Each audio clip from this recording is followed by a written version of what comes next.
applications have you seen where the combination of smart cards and biometrics are catching on?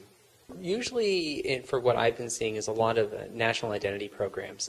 Biometrics, in terms of utilization for national ID programs, is a very good replacement, or I should say other option, especially in developing countries where the requirement of the reality of literacy is not as prevalent as you would find in other places. And this is very important for people who are essentially trying to authenticate themselves using a smart card and are not used to signatures. In many countries today, for example, some people sign literally today with an X as opposed to their full name. So the utilization of biometrics for engaging in transactions such as payment applications, so receiving social benefits, going to a bank, and using the card to authenticate to receive funds from the government for the purposes of buying the basic necessities of life are a real key component.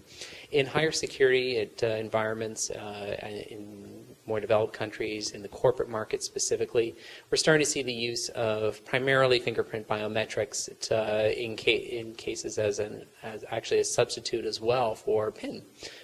So that's obviously very interesting, and especially in the case of physical access control, where you see the usage of biometric authentication in a contactless environment, and that's one of the interesting developments that's starting to come into play. How do smart cards and biometrics technology complement one another when used together? Smart cards today have standardized data models, whether it's in a PIV environment or using ICAO-based data models.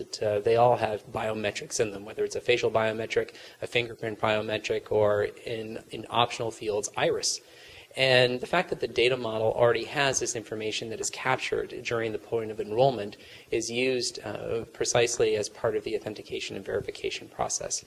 So essentially, since you're capturing all this information, it's a great way, because of the uniqueness especially of the fingerprints, the iris, and then other optional biometrics, you are using it during that course of workflow.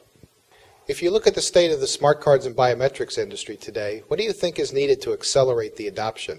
We have just started to see the usage of what's called match on-card verification, where you are able to use a fingerprint biometric as part of the verification process during a transaction. This is, we're starting to see acceptance testing, certainly NIST and the Munich 2 processes. We're seeing vendors starting to come on stream to meet the standards that are required for match-on-card biometric authentication. What's even more interesting is that these sorts of implementations are just starting to get FIPS 140-2 certified. And this is a very, very big development in terms of the utilization of smart cards and biometrics. What needs to happen more is there needs to be a greater push on the part of industry to first increase the utilization of these sorts of certifications to provide a greater level of trust on the part of consumers who want to use fingerprints as part of the authentication process for smart cards. Secondly, it is really important to increase the amount of focus on the part of organizations to help standardize especially for iris verification, and after that point we start looking at hand vein geometry, etc.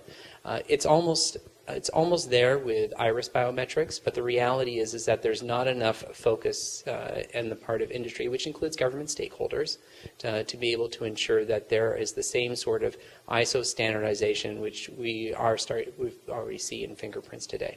So essentially, multimodal biometric verification is really the key to help push the integration of the smart card industry, and I should say smart token industry, with biometrics today.